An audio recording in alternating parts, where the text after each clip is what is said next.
J'ai vécu seul, sans personne avec qui parler véritablement, jusqu'à une panne d'avion dans le désert du Sahara il y a 6 ans. Quelque chose s'était cassé dans mon moteur et comme je n'avais avec moi ni mécanicien ni passager, je me préparais à essayer de réussir tout seul une réparation difficile. C'était pour moi une question de vie ou de mort. J'avais à peine de l'eau à boire pour 8 jours. Le premier soir, je me suis donc endormi sur le sable à 1000 milles de toute terre habitée. J'étais bien plus isolé qu'un naufragé sur un radeau au milieu de l'océan. Alors, vous imaginez ma surprise au lever du jour, quand une drôle de petite voix m'a réveillé. S'il vous plaît, dessine-moi un mouton. Hein? Dessine-moi un mouton. J'ai sauté sur mes pieds comme si j'avais été frappé par la foudre. J'ai bien frotté mes yeux, j'ai bien regardé, et j'ai vu un petit bonhomme tout à fait extraordinaire qui me considérait gravement. Je regardais cette apparition avec des yeux tout ronds d'étonnement. N'oubliez pas que je me trouvais à 1000 milles de toute région habitée. Or, mon petit bonhomme ne me semblait ni égaré, ni mort de fatigue, ni mort de faim, ni mort de soif, ni mort de peur.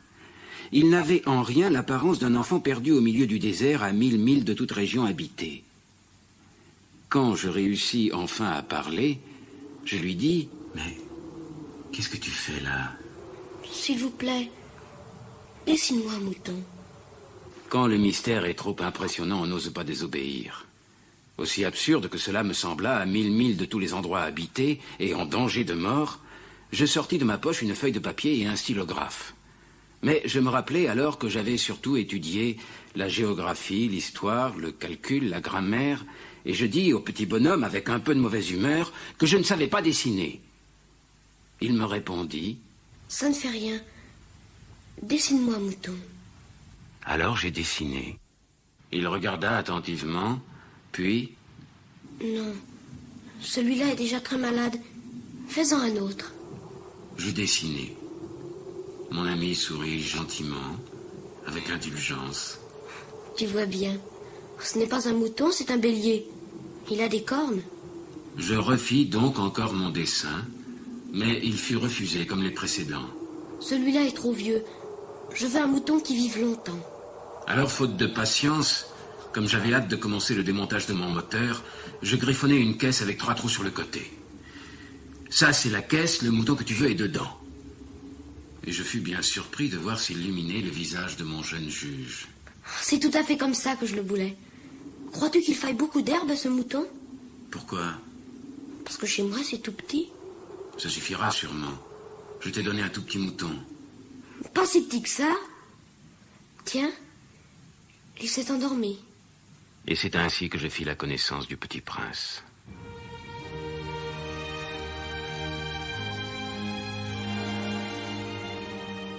Il me fallut longtemps pour comprendre d'où il venait. Le petit prince, qui me posait beaucoup de questions, ne semblait jamais entendre les miennes. Ce sont des mots prononcés par hasard qui, peu à peu, m'ont tout révélé. Ainsi, quand il aperçut pour la première fois mon avion, il me demanda... Qu'est-ce que c'est que cette chose-là? C'est pas une chose, ça vole. C'est un avion. C'est mon avion. Comment, tu es tombé du ciel? Oui. Ça, c'est drôle. Alors toi aussi, tu viens du ciel? De quelle planète es-tu? Tu viens donc d'une autre planète? D'où viens-tu, mon petit bonhomme? Où est-ce chez toi? Où veux-tu emporter mon mouton? Ce qui est bien avec la caisse que tu m'as donnée, c'est que la nuit, ça lui servira de maison. Bien sûr. Et si tu es gentil, je te donnerai aussi une corde pour l'attacher pendant le jour. Et un piquet. L'attacher? Oh, quelle drôle d'idée. Ben, si tu ne l'attaches pas, il ira n'importe où. Et il se perdra. Mais où veux-tu qu'il aille? N'importe où. Droit devant lui. Ça ne fait rien. C'est tellement petit chez moi. Droit devant soi, on ne peut pas aller bien loin. J'avais ainsi appris une seconde chose très importante, c'est que sa planète d'origine était à peine plus grande qu'une maison. Ça ne pouvait pas m'étonner beaucoup. Je savais bien qu'en dehors des grosses planètes comme la Terre, Jupiter, Mars, Vénus, auxquelles on a donné des noms, il y en a des centaines d'autres qui sont quelquefois si petites qu'on a beaucoup de mal à les apercevoir au télescope. Quand un astronome découvre l'une d'elles, il lui donne pour nom un numéro. Il l'appelle par exemple l'astéroïde 3251. j'ai de sérieuses raisons de croire que la planète d'où venait le Petit Prince est l'astéroïde B612. Cet astéroïde n'a été aperçu qu'une fois au télescope en 1909 par un astronome turc. Il avait fait alors une grande démonstration de sa découverte à un congrès international d'astronomie. Mais personne ne l'avait cru à cause de son costume. Les grandes personnes sont comme ça. Heureusement, pour la réputation de l'astéroïde B612, un dictateur turc imposa à son peuple, sous peine de mort, de s'habiller à l'européenne. L'astronome refit sa démonstration en 1920, dans un habit très élégant, et cette fois-ci, tout le monde fut de son avis.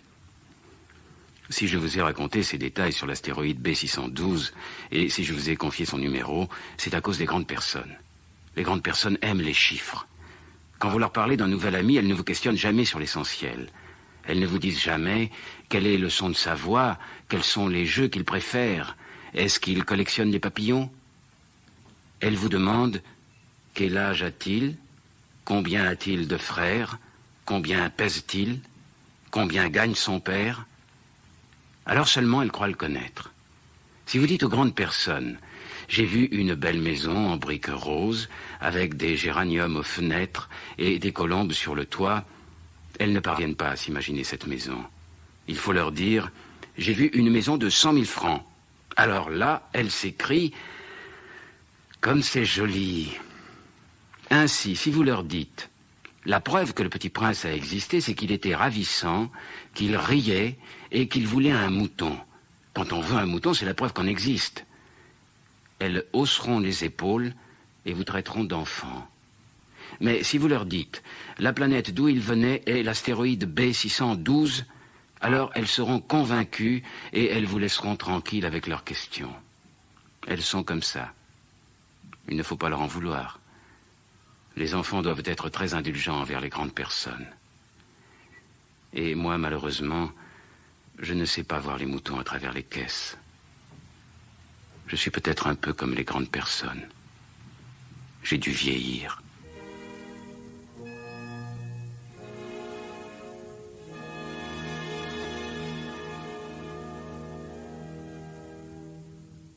Chaque jour, j'apprenais quelque chose sur la planète, sur le départ, sur le voyage. Ça venait tout doucement, au hasard des réflexions. C'est ainsi que le 3e jour, je connus le drame des baobabs.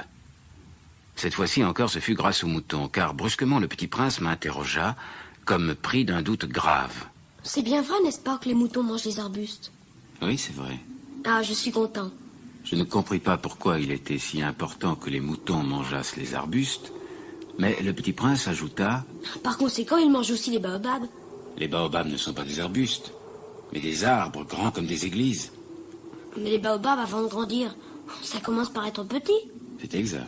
Mais pourquoi veux-tu que tes moutons mangent les petits baobabs? Ben voyons. Et il me fallut un grand effort d'intelligence pour comprendre à moi seul ce problème. En effet, sur la planète du Petit Prince, il y avait, comme sur toutes les planètes, de bonnes herbes et de mauvaises herbes. Par conséquent, de bonnes graines de bonnes herbes et de mauvaises graines de mauvaises herbes. Mais les graines sont invisibles. Elles dorment dans le secret de la terre jusqu'à ce qu'il prenne fantaisie à l'une d'elles de se réveiller. Alors, elles s'étirent et poussent d'abord timidement vers le soleil une ravissante petite brindille inoffensive. S'il s'agit d'une brindille de radis ou de rosier, on peut la laisser pousser comme elle veut. Mais s'il s'agit d'une mauvaise plante, il faut arracher la plante aussitôt dès qu'on a su la reconnaître. Or, il y avait des graines terribles sur la planète du Petit Prince. C'étaient les graines de baobab. Le sol de la planète en était infesté. Or, un baobab, si l'on s'y prend trop tard, on ne peut plus s'en débarrasser. Il encombre toute la planète, il la perfore de ses racines, et si la planète est trop petite, et si les baobabs sont trop nombreux, ils la font éclater.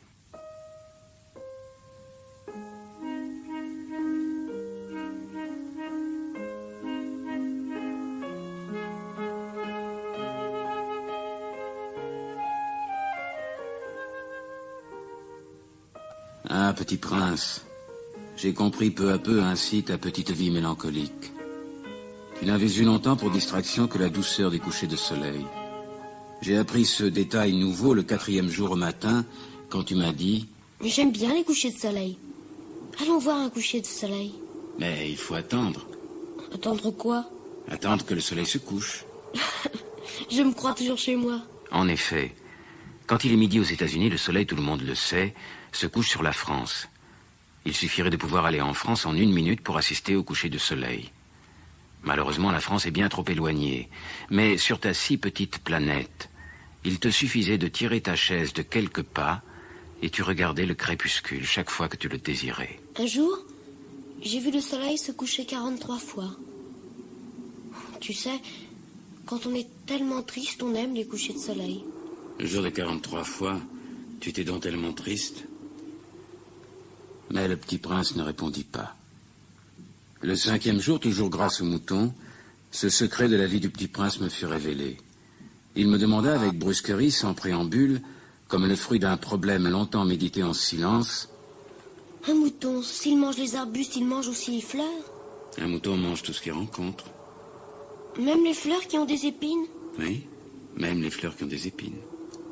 Alors les épines, à quoi servent-elles? Je ne le savais pas. J'étais alors très occupé à essayer de dévisser un boulon trop serré de mon moteur. J'étais très soucieux car ma panne commençait de m'apparaître comme très grave. Et l'eau à boire qui s'épuisait me faisait craindre le pire. Les épines, à quoi servent-elles?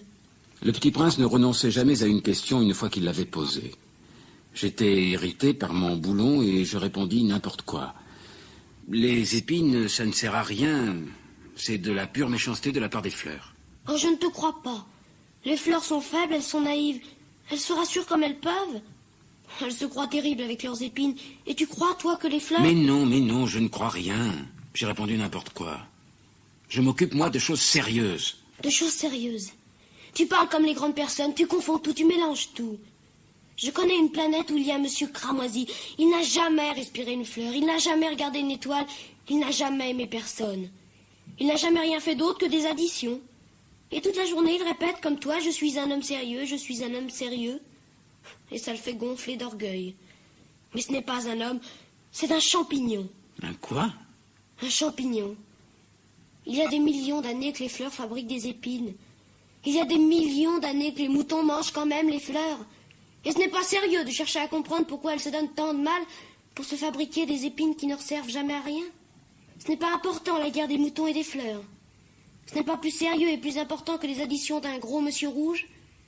Et si je connais, moi, une fleur unique au monde, qui n'existe nulle part sauf dans ma planète, et qu'un petit mouton peut anéantir d'un seul coup comme ça un matin, sans se rendre compte de ce qu'il fait. Ce n'est pas important, ça. Si quelqu'un aime une fleur qui n'existe qu'un exemplaire dans des millions et des millions d'étoiles, ça suffit pour qu'il soit heureux quand il la regarde. Il se dit, ma fleur est là quelque part. Mais si le mouton mange la fleur, c'est pour lui comme si, brusquement, toutes les étoiles s'éteignaient. Ce n'est pas important, ça.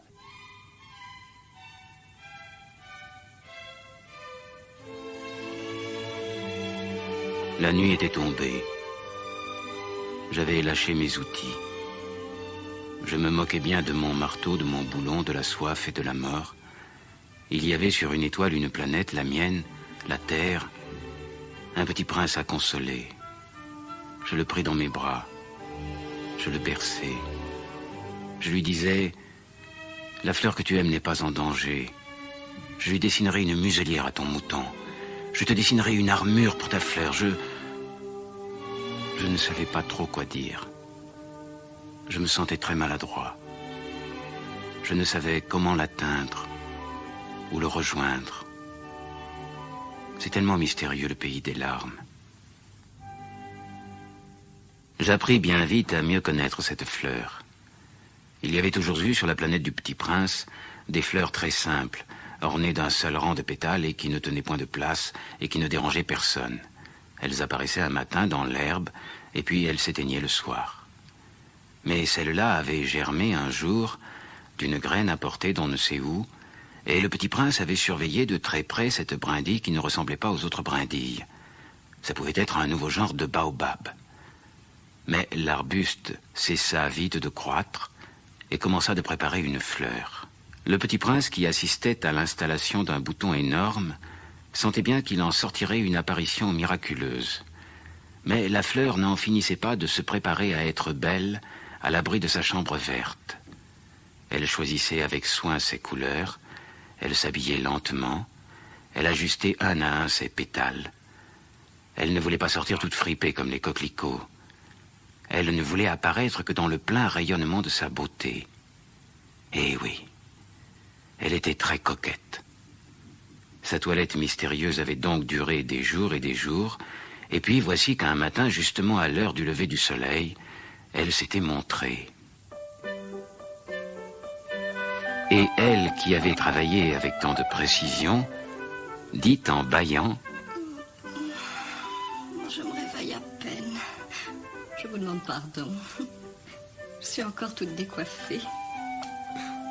Que vous êtes belle? N'est-ce pas? Et je suis née en même temps que le soleil. Le petit prince devina bien qu'elle n'était pas trop modeste, mais elle était si émouvante. C'est l'heure, je crois, du petit déjeuner. Auriez-vous la bonté de penser à moi?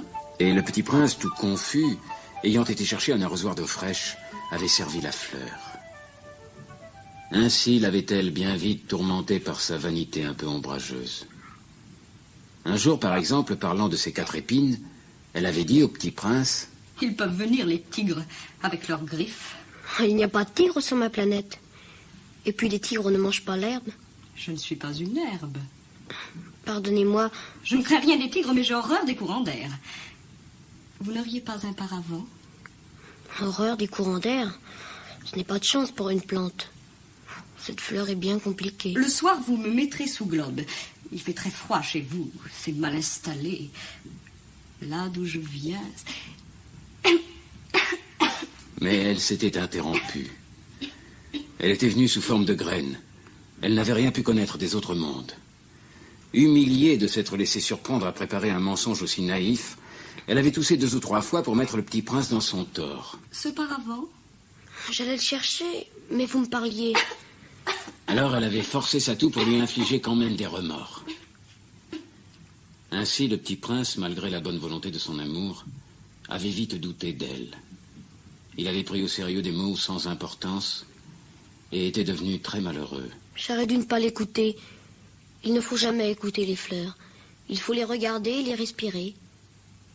La mienne embaumait ma planète, mais je ne savais pas m'en réjouir.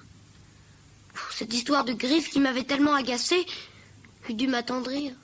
Je n'ai alors rien su comprendre. J'aurais dû la juger sur les actes et non sur les mots. Elle m'embaumait et m'éclairait. Je n'aurais jamais dû m'enfuir. J'aurais dû deviner sa tendresse derrière ses pauvres ruses. Les fleurs sont si contradictoires. Mais j'étais trop jeune pour savoir l'aimer. Je crois qu'il profita pour son évasion d'une migration d'oiseaux sauvages. Au matin du départ, il mit sa planète bien en ordre. Il ramena soigneusement ses volcans en activité. Il possédait 2 volcans en activité, et c'était bien commode pour faire chauffer le petit déjeuner du matin.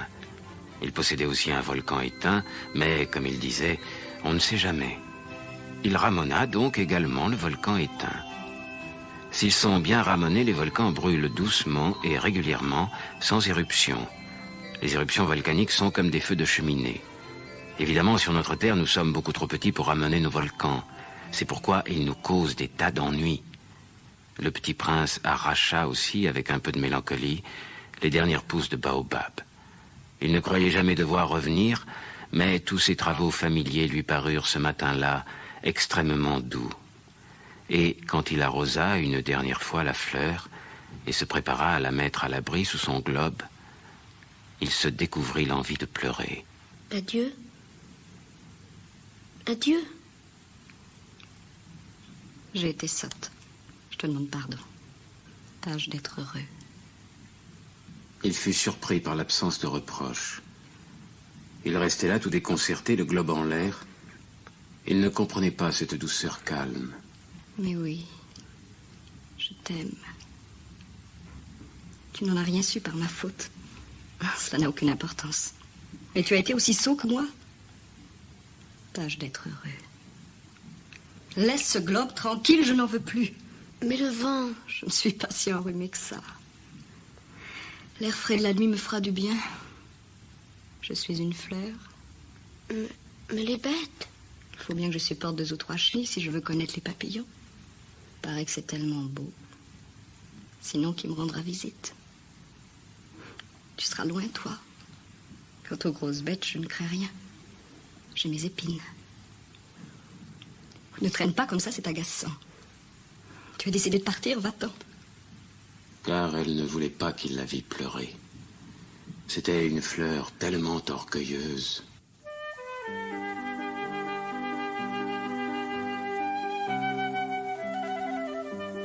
Le Petit Prince se trouvait dans la région des astéroïdes 325, 326, 327, 328, 329 et 330. Il commença donc par les visiter pour y chercher une occupation et pour s'instruire. La première était habitée par un roi. Le roi siégeait, habillé de pourpre et d'hermine, sur un trône très simple et cependant majestueux. Ah, voilà un sujet. Comment peut-il me reconnaître puisqu'il ne m'a encore jamais vu? Il ne savait pas que pour les rois, le monde est très simplifié. Tous les hommes sont des sujets. Approche-toi, que je te vois mieux. Le Petit Prince chercha des yeux où s'asseoir, mais la planète était tout encombrée par le magnifique manteau d'hermine. Il resta donc debout, et comme il était fatigué, il bâilla. Il est contraire à l'étiquette de bâiller en présence d'un roi. Je te l'interdis. Je ne peux pas m'en empêcher. Je fais un long voyage et je n'ai pas dormi. Alors je t'ordonne de bâiller. Je n'ai vu personne bâiller depuis des années. Les bâillements sont pour moi des curiosités. Alors bâille encore. C'est un ordre. Ça m'intimide, je ne peux plus. Puis-je m'asseoir? Je t'ordonne de t'asseoir. Sire, je vous demande pardon de vous interroger. Je t'ordonne de m'interroger. Sire, sur quoi régnez-vous? Sur tout. Sur tout? Sur ma planète, les autres planètes et les étoiles. Sur tout ça? Sur tout ça. Et les étoiles vous obéissent? Bien sûr. Elles obéissent aussitôt. Je ne tolère pas l'indiscipline.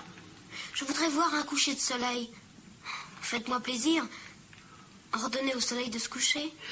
Si j'ordonnais à un général de voler d'une fleur à l'autre à la façon d'un papillon, ou d'écrire une tragédie, ou de se changer en oiseau de mer, et si le général n'exécutait pas l'ordre reçu, qui, de lui ou de moi, serait dans son tort?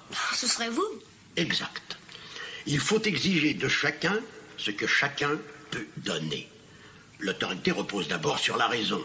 Si tu ordonnes à ton peuple d'aller se jeter à la mer, il fera la révolution.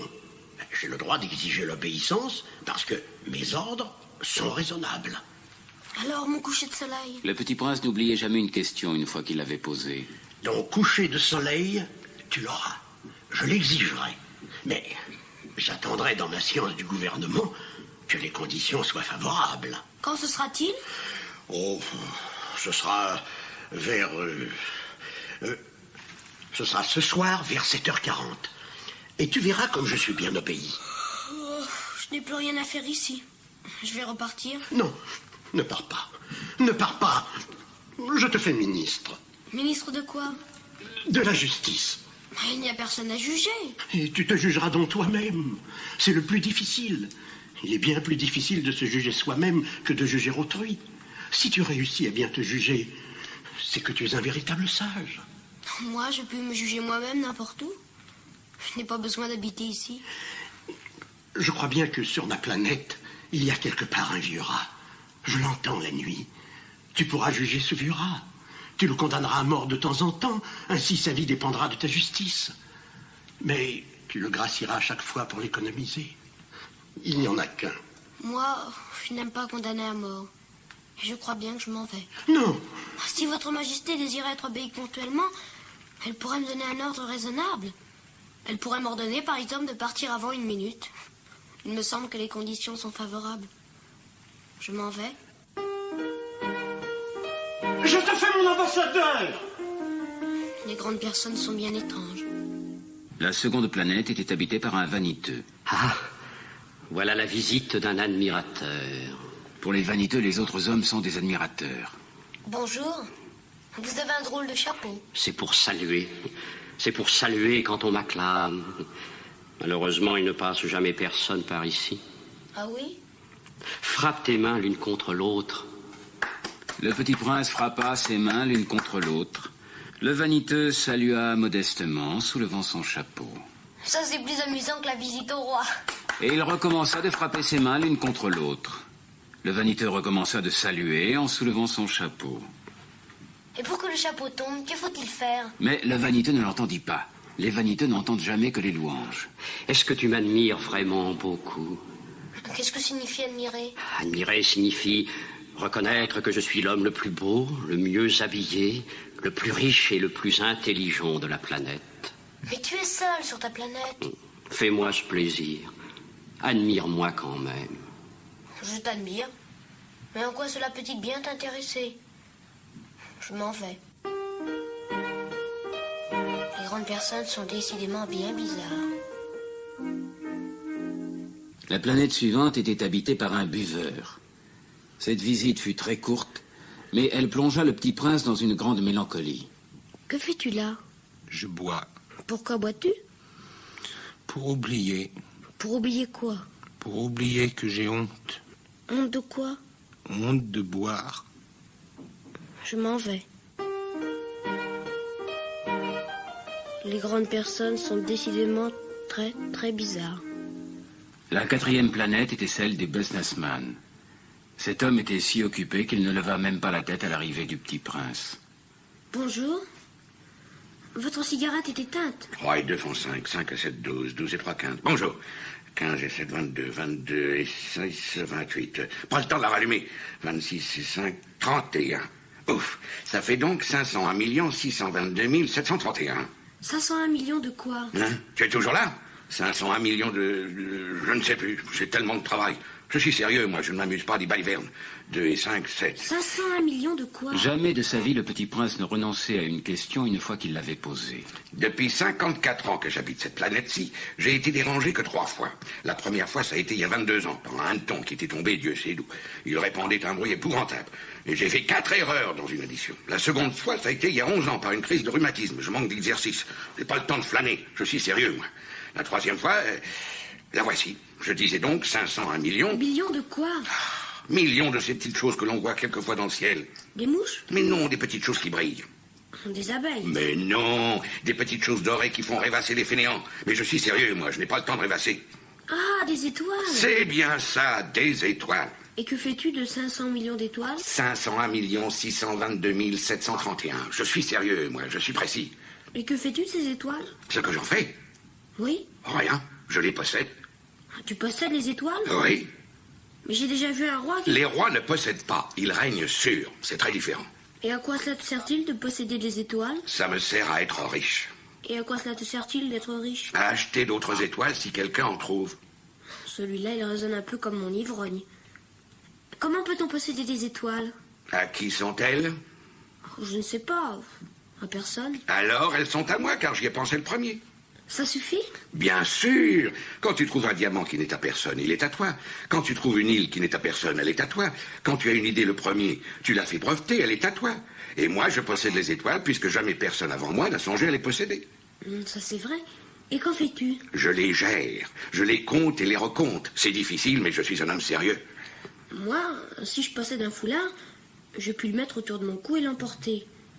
Moi, si je possède une fleur, je puis cueillir ma fleur et l'emporter. Mais tu ne peux pas cueillir les étoiles. Non, mais je puis les placer en banque. Qu'est-ce que ça veut dire? Ça veut dire que j'écris sur un petit papier le nombre de mes étoiles. Et puis j'enferme à clé ce papier-là dans un tiroir. Et c'est tout. Ça suffit. Moi, je possède une fleur que j'arrose tous les jours. Je possède 3 volcans que je ramène toutes les semaines.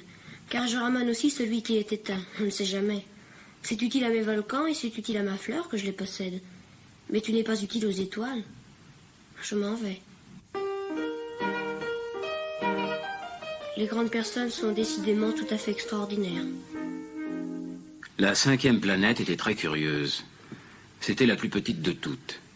Il y avait là juste assez de place pour loger un réverbère et un allumeur de réverbère. Le petit prince ne parvenait pas à s'expliquer à quoi pouvait servir quelque part dans le ciel, sur une planète sans maison ni population, un réverbère et un allumeur de réverbère. Peut-être bien que cet homme est absurde. Cependant, il est moins absurde que le roi, que le vaniteux, que le businessman et que le buveur. Au moins, son travail a-t-il un sens. Quand il allume son réverbère, c'est comme s'il faisait naître une étoile de plus sous une fleur. Quand il éteint son réverbère, ça endort la fleur ou l'étoile. C'est une occupation très jolie. C'est véritablement utile puisque c'est joli. Bonjour. Pourquoi viens-tu d'éteindre ton réverbère? C'est la consigne. Bonjour. Qu'est-ce que la consigne? C'est d'éteindre mon réverbère. Bonsoir. Et il le ralluma. Mais pourquoi viens-tu de le rallumer? C'est la consigne. Je ne comprends pas. Il n'y a rien à comprendre. La consigne, c'est la consigne. Bonjour. Et il éteignit son réverbère. Je fais là un métier terrible. C'était raisonnable autrefois. J'éteignais le matin et j'allumais le soir. J'avais le reste de la journée pour me reposer et le reste de la nuit pour dormir. Et depuis cette époque, la consigne a changé. Oh, la consigne n'a pas changé, c'est bien là le drame. La planète, d'année en année, a tourné de plus en plus vite et la consigne n'a pas changé. Alors, maintenant qu'elle fait un tour par minute, je n'ai plus une seconde de repos. J'allume et j'éteins une fois par minute. Ça, c'est drôle. Les jours chez toi durent 1 minute. Oh, c'est pas drôle du tout. Ça fait déjà 1 mois que nous parlons ensemble. 1 mois? Oui, 30 minutes, 30 jours. Bonsoir. Et il ralluma son réverbère. Tu sais, je connais un moyen de te reposer quand tu voudras. Ah, je veux toujours. Ta planète est tellement petite que tu en fais le tour en 3 enjambées. Tu n'as qu'à marcher assez lentement pour rester toujours au soleil. Quand tu voudras te reposer, tu marcheras et le jour durera aussi longtemps que tu voudras. Oh, ça ne m'avance pas à grand-chose. Ce que j'aime dans la vie, c'est dormir. Ce n'est pas de chance. Ce n'est pas de chance. Bonjour. Et il éteignit son réverbère. Celui-là serait méprisé par tous les autres. Par le roi, par le vaniteux, par le buveur, par le businessman. Cependant, c'est le seul qui ne me paraisse pas ridicule. C'est peut-être parce qu'il s'occupe d'autre chose que de soi-même. Celui-là est le seul dont j'eusse pu faire mon ami. Mais sa planète est vraiment trop petite. Il n'y a pas de place pour deux.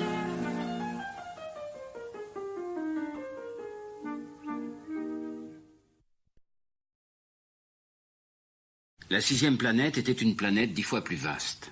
Elle était habitée par un vieux monsieur qui écrivait d'énormes livres. Tiens, voilà un explorateur. D'où viens-tu? Quel est ce gros livre? Que faites-vous ici? Je suis géographe. Qu'est-ce qu'un géographe? C'est un savant qui connaît où se trouvent les mers, les fleuves, les villes, les montagnes et les déserts. Ça, c'est bien intéressant. Ça, c'est enfin un véritable métier. Elle est bien belle, votre planète. Est-ce qu'il y a des océans? Je ne puis pas le savoir. Ah? Et des montagnes? Je ne puis pas le savoir. Et des villes? Et des fleuves et des déserts? Je ne puis pas le savoir non plus. Mais vous êtes géographe. C'est exact, mais je ne suis pas explorateur. Je manque absolument d'explorateurs. Ce n'est pas le géographe qui va faire le compte des villes, des fleuves, des montagnes, des déserts, des mers et des océans. Le géographe est trop important pour flâner. Il ne quitte pas son bureau, mais il y reçoit les explorateurs. Il les interroge et il prend en note leurs souvenirs. Et si les souvenirs de l'un d'entre eux lui paraissent intéressants, le géographe fait faire une enquête sur la moralité de l'explorateur. Pourquoi ça? Et parce qu'un explorateur qui mentirait entraînerait des catastrophes dans les livres de géographie. Et aussi un explorateur qui boirait trop. Pourquoi ça? Parce que les ivrognes voient double. Alors, le géographe noterait 2 montagnes, là où il n'y en a qu'une seule. Je connais quelqu'un qui serait mauvais explorateur. C'est possible. Donc, quand la moralité de l'explorateur paraît bonne, on fait une enquête sur sa découverte. On va voir? Ah non, c'est trop compliqué. Mais on exige de l'explorateur qu'il fournisse des preuves. S'il s'agit par exemple de la découverte d'une grosse montagne, on exige qu'il en rapporte de grosses pierres. Mais toi, tu viens de loin? Tu es explorateur? Tu vas me décrire ta planète? Oh, chez moi, ce n'est pas très intéressant. C'est tout petit. J'ai 3 volcans.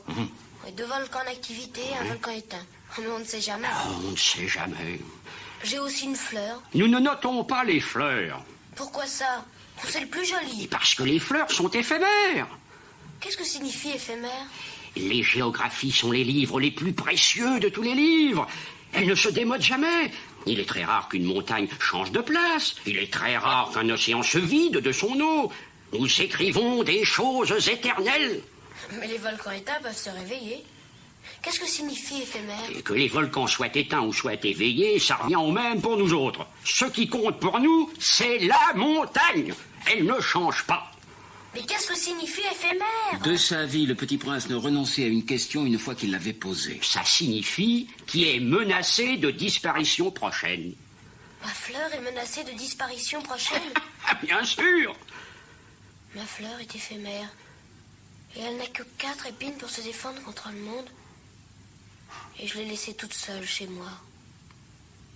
Que me conseillez-vous d'aller visiter? La planète Terre. Elle a une bonne réputation.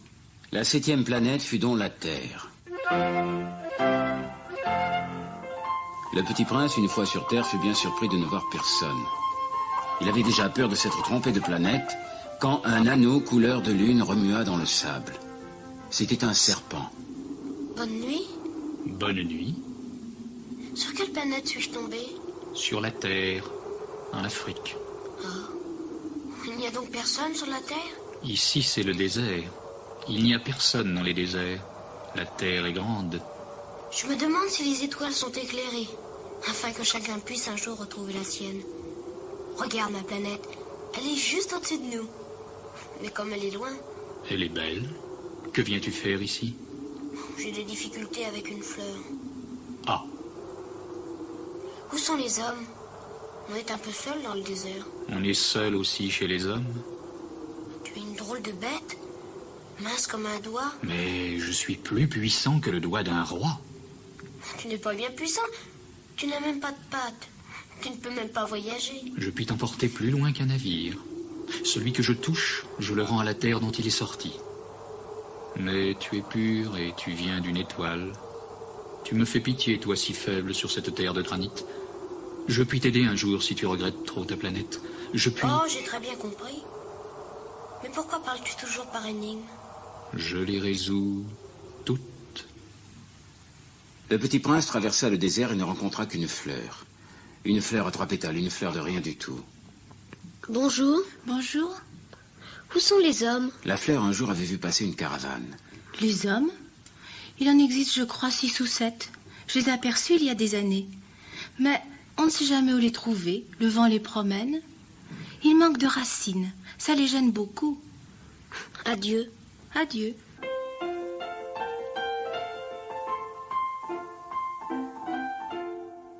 Le petit prince fit l'ascension d'une haute montagne.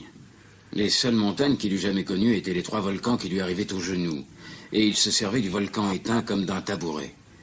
D'une montagne haute comme celle-ci, se dit-il donc, j'apercevrai d'un coup toute la planète et tous les hommes. Mais il n'aperçut rien que des aiguilles de roc bien aiguisées. Bonjour. Bonjour. Bonjour. Qui êtes-vous? Qui êtes-vous? Qui êtes-vous? Soyez mes amis, je suis seule. Je suis seule. Je suis seule. Quelle drôle de planète. Elle est toute sèche et toute pointue et toute salée. Et les hommes manquent d'imagination. Ils répètent ce qu'on leur dit. Chez moi, j'avais une fleur, elle parlait toujours la première. Mais il arriva que le petit prince, ayant longtemps marché à travers les sables, les rocs et les neiges, découvrit enfin une route. Et les routes vont toutes chez les hommes. Bonjour. C'était un jardin fleuri de roses. Bonjour. Bonjour. Le petit prince les regarda. Elles ressemblaient toutes à sa fleur. Qui êtes-vous? Nous sommes des roses. Ah? Et il se sentit très malheureux. Sa fleur lui avait raconté qu'elle était seule de son espèce dans l'univers, et voici qu'il en était 5000, toutes semblables, dans un seul jardin. Elle serait bien vexée si elle voyait ça. Elle tousserait énormément et ferait semblant de mourir pour échapper au ridicule. Et je serais bien obligée de faire semblant de la soigner, car sinon, pour m'humilier moi aussi, elle se laisserait vraiment mourir. Je me croyais riche d'une fleur unique, et je ne possède qu'une rose ordinaire. Ça et mes 3 volcans qui m'arrivent aux genoux, et dont l'un peut-être est éteint pour toujours, ça ne fait pas de moi un bien grand prince. C'est alors qu'apparut le renard. Bonjour. Qui es-tu? Tu es bien jolie. Je suis un renard. Viens jouer avec moi. Je suis tellement triste. Je ne puis pas jouer avec toi, je ne suis pas apprivoisé. Ah, pardon. Qu'est-ce que signifie apprivoiser? Tu n'es pas d'ici. Que cherches-tu? Je cherche les hommes. Qu'est-ce que signifie apprivoiser? Les hommes, ils ont des fusils et ils chassent. C'est bien gênant. Ils élèvent aussi des poules. C'est leur seul intérêt. Tu cherches des poules? Non. Je cherche des amis. Qu'est-ce que signifie apprivoiser? C'est une chose trop oubliée. Ça signifie créer des liens. Créer des liens? Bien sûr. Tu n'es encore pour moi qu'un petit garçon tout semblable à 100 000 petits garçons, et je n'ai pas besoin de toi. Et tu n'as pas besoin de moi non plus. Je ne suis pour toi qu'un renard semblable à 100 000 renards.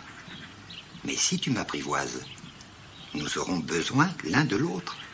Tu seras pour moi unique au monde, je serai pour toi unique au monde. Je commence à comprendre. Il y a une fleur. Je crois qu'elle m'a apprivoisé. C'est possible.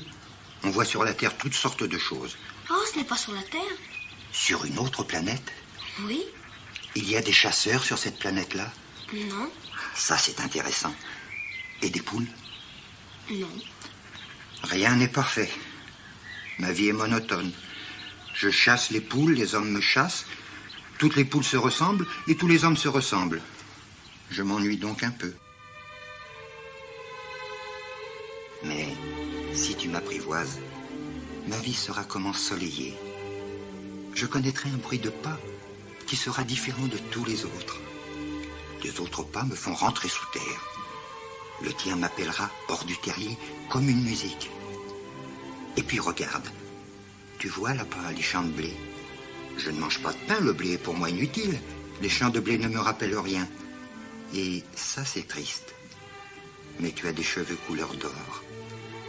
Alors, ce sera merveilleux quand tu m'auras apprivoisé. Le blé qui est doré me fera souvenir de toi. Et j'aimerais le bruit du vent dans le blé. S'il te plaît, apprivoise-moi. Je veux bien, mais je n'ai pas beaucoup de temps.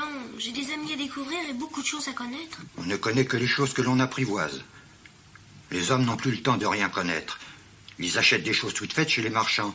Mais comme il n'existe point de marchands d'amis, les hommes n'ont plus d'amis. Si tu veux un ami, apprivoise-moi. Que faut-il faire?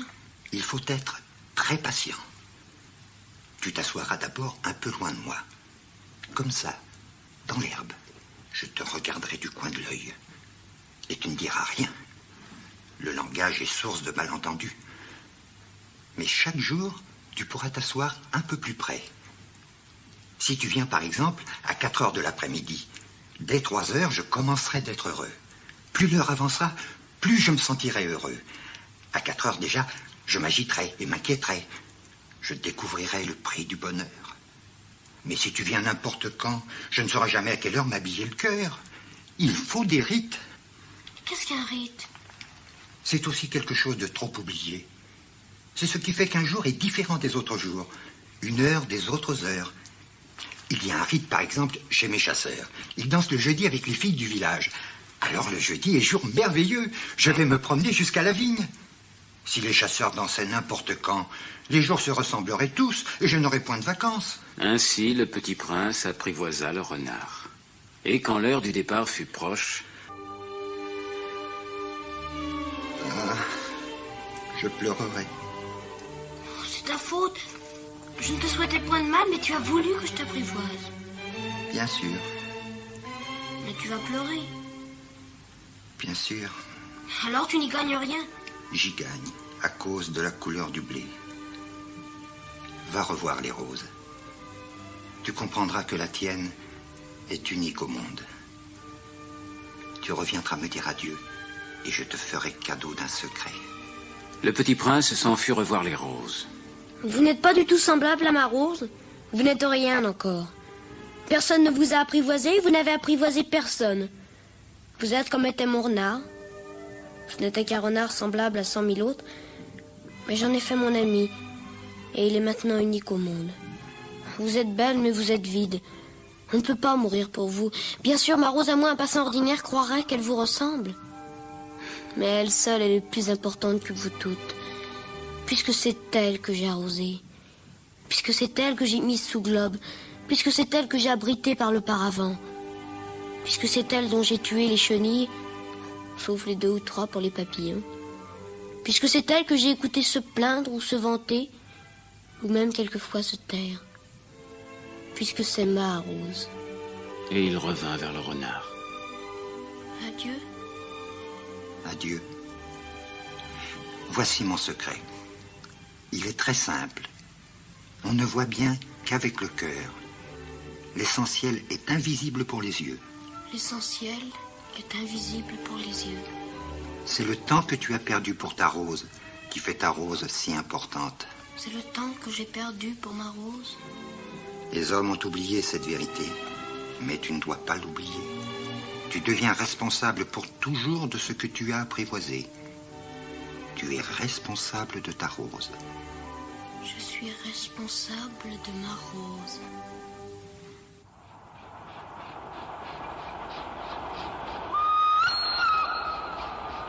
Bonjour. Bonjour. Que fais-tu ici? Je trie les voyageurs par paquet de mille. J'expédie les trains qui les emportent tantôt vers la droite, tantôt vers la gauche.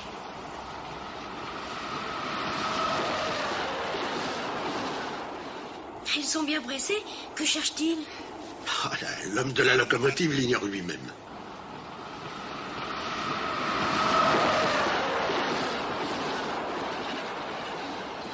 Ils reviennent déjà? Ah, ce ne sont pas les mêmes. C'est un échange. Et ils n'étaient pas contents là où ils étaient?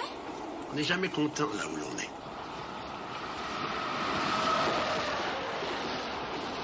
Ils poursuivent les premiers voyageurs. Ils ne poursuivent rien du tout. Ils dorment là-dedans ou bien ils braillent. Les enfants seuls écrasent leur nez contre les vitres. Les enfants seuls savent ce qu'ils cherchent. Ils perdent du temps pour une poupée de chiffon et elle devient très importante. Et si on la leur enlève, ils pleurent. Et ils ont de la chance.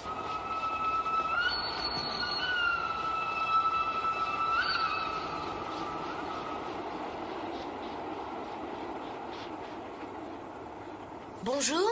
Bonjour. C'était un marchand de pilules perfectionnées qui apaise la soif. On en avale une par semaine et l'on n'éprouve plus le besoin de boire. Pourquoi vends-tu ça? C'est une grosse économie de temps. Les experts ont fait des calculs. On épargne 53 minutes par semaine. Et que fait-on de ces 53 minutes? On en fait ce que l'on veut. Moi, si j'avais 53 minutes à dépenser, je marcherais tout doucement vers une fontaine.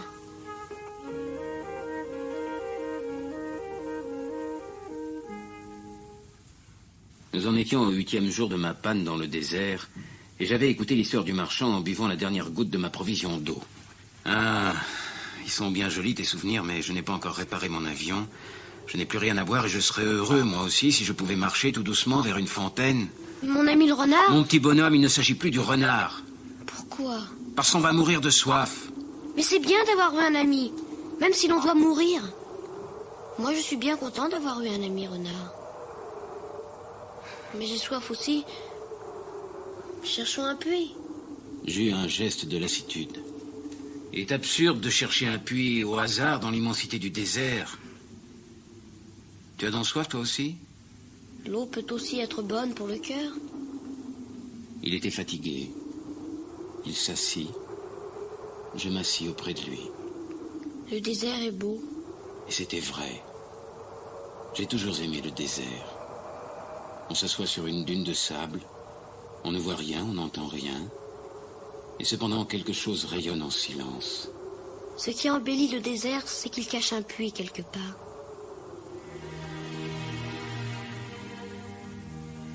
Comme le petit prince s'endormait, je le pris dans mes bras et me remis en route. J'étais ému. Il me semblait porter un trésor fragile. Il me semblait même qu'il n'y eût rien de plus fragile sur la terre. Je regardais à la lumière de la lune ce front pâle, ses yeux clos, ses mèches de cheveux qui tremblaient au vent, et je me disais, ce que je vois là n'est qu'une écorce. Le plus important est invisible. Comme ses lèvres entr'ouvertes ébauchaient un demi-sourire, je me dis encore, ce qui m'émeut si fort de ce petit prince endormi, c'est sa fidélité pour une fleur. C'est l'image d'une rose qui rayonne en lui, comme la flamme d'une lampe, même quand il dort, et je le devinais plus fragile encore. Il faut bien protéger les lampes. Un coup de vent peut les éteindre. Et marchant ainsi, je découvris le puits au lever du jour.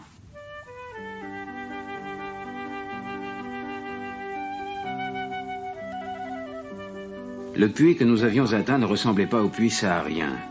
Les puits sahariens sont de simples trous creusés dans le sable.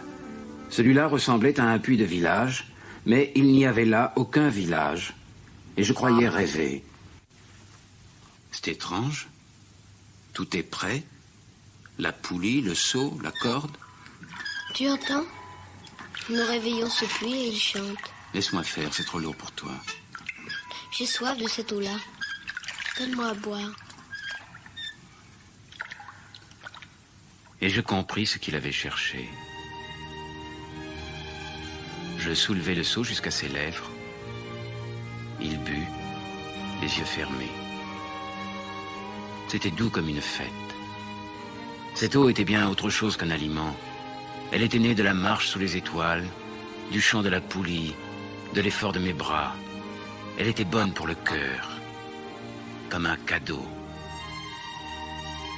Lorsque j'étais petit garçon, la lumière de l'arbre de Noël, la musique de la messe de minuit, la douceur des sourires, faisaient ainsi tout le rayonnement du cadeau de Noël que je recevais.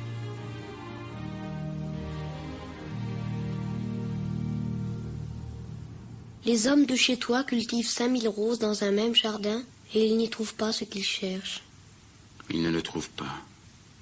Et cependant, ce qu'ils cherchent pourrait être trouvé dans une seule rose ou un peu d'eau. Bien sûr. Mais les yeux sont aveugles. Il faut chercher avec le cœur. Il faut que tu tiennes ta promesse. Quelle promesse? Tu sais, une muselière pour mon mouton. Je suis responsable de cette fleur. Tu as des projets que j'ignore. Tu sais, ma chute sur la terre, c'en sera demain l'anniversaire. J'étais tombé tout près d'ici. Alors ce n'est pas par hasard que le matin où je t'ai connu, il y a 8 jours, tu te promenais comme ça, tout seul, à 1000 milles de toute région habitée. Tu retournais vers le point de ta chute, à cause, peut-être, de l'anniversaire. J'ai peur. Tu dois maintenant travailler. Tu dois repartir vers ta machine. Je t'attends ici. Reviens demain soir. Mais je n'étais pas rassuré. Je me souvenais du renard.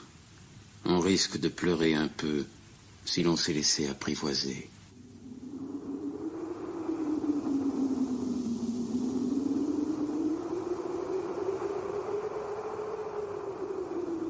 Il y avait à côté du puits une ruine de vieux murs de pierre.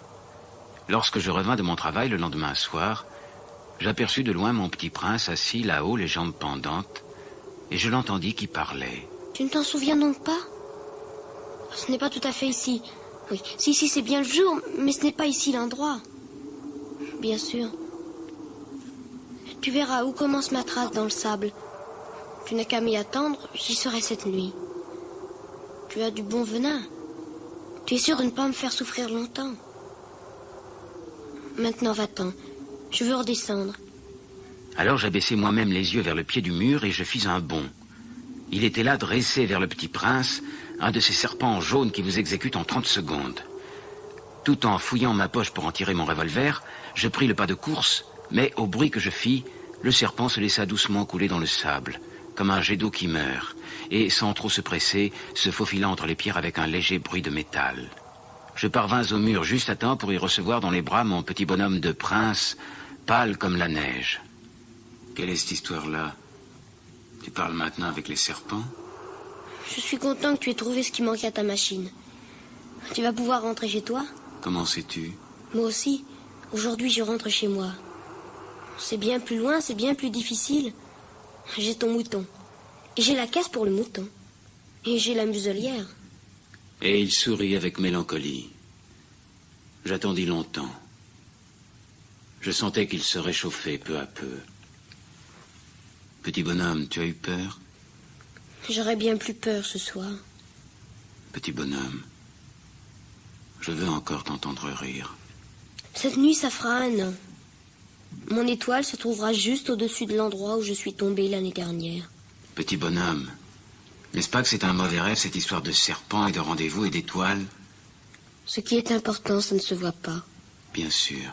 C'est comme pour la fleur. Si tu aimes une fleur qui se trouve dans une étoile, c'est doux la nuit de regarder le ciel. Toutes les étoiles sont fleuries. Bien sûr.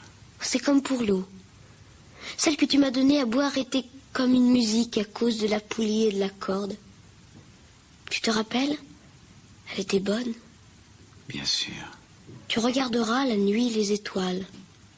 Oh, c'est trop petit chez moi pour que je te montre où se trouve la mienne. C'est mieux comme ça. Mon étoile, ce sera pour toi une des étoiles. Alors toutes les étoiles, tu aimeras les regarder. Elles seront toutes tes amies. Et puis je vais te faire un cadeau. Ah, petit bonhomme, j'aime entendre ce rire. Justement, ce sera mon cadeau.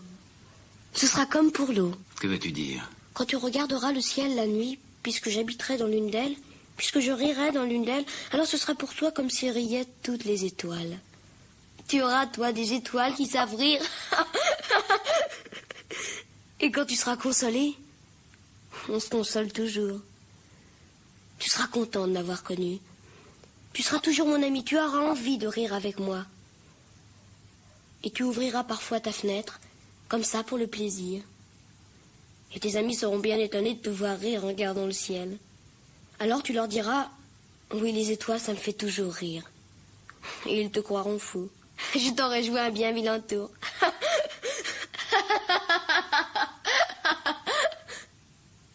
Cette nuit, tu sais, ne viens pas. Je ne te quitterai pas. J'aurais l'air d'avoir mal. J'aurais un peu l'air de mourir. C'est comme ça, ne viens pas voir ça, ce n'est pas la peine. Je ne te quitterai pas. Je te dis ça, c'est à cause aussi du serpent. Il ne faut pas qu'il te morde. Les serpents, c'est méchant, ça peut mordre pour le plaisir. Je ne te quitterai pas. C'est vrai qu'ils n'ont plus de venin pour la seconde morsure.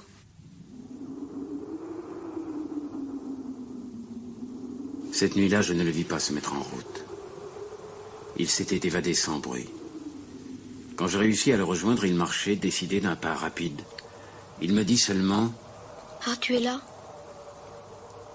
Tu as eu tort. Tu auras de la peine. J'aurai l'air d'être mort et ce ne sera pas vrai. Tu comprends, c'est trop loin. Je ne peux pas emporter ce corps-là. C'est trop lourd. Mais ce sera comme une vieille écorce abandonnée. Ce n'est pas triste, les vieilles écorces. Ce sera gentil, tu sais. Moi aussi, je regarderai les étoiles. Toutes les étoiles seront des puits avec une poulie rouillée.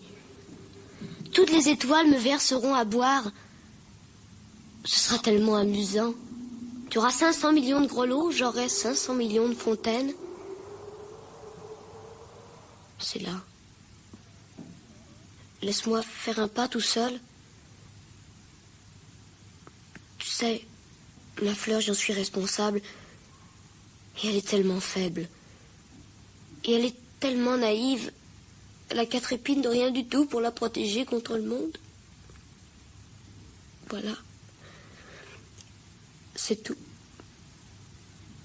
Il n'y eut rien qu'un éclair jaune près de sa cheville. Il demeura un instant immobile. Il ne cria pas. Il tomba doucement comme tombe un arbre. Ça ne fit même pas de bruit, à cause du sable.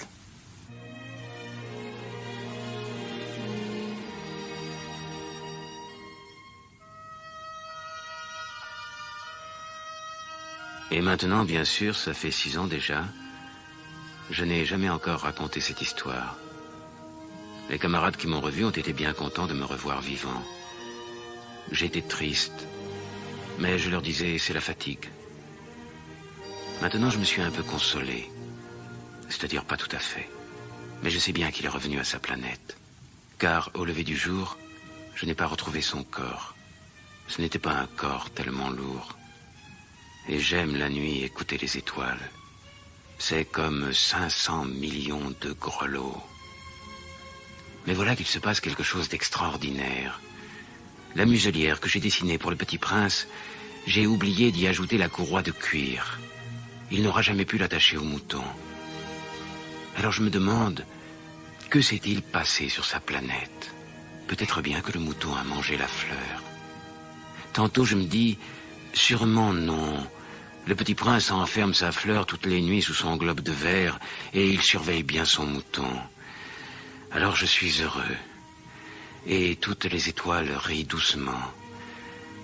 Tantôt je me dis, On est distrait une fois ou l'autre et ça suffit.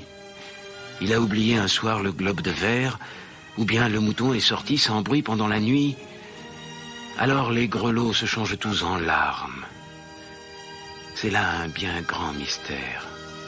Pour vous qui aimez aussi le Petit Prince comme pour moi, rien de l'univers n'est semblable si quelque part, on ne sait où, un mouton que nous ne connaissons pas a, oui ou non, mangé une rose. Regardez le ciel. Demandez-vous, le mouton a-t-il, oui ou non, mangé la fleur?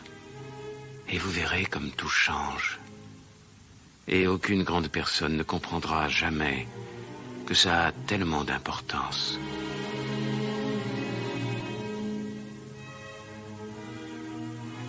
Si vous voyagez un jour en Afrique dans le désert, si un enfant vient à vous, s'il rit, s'il a des cheveux d'or, s'il ne répond pas quand on l'interroge, vous devinerez bien qui il est.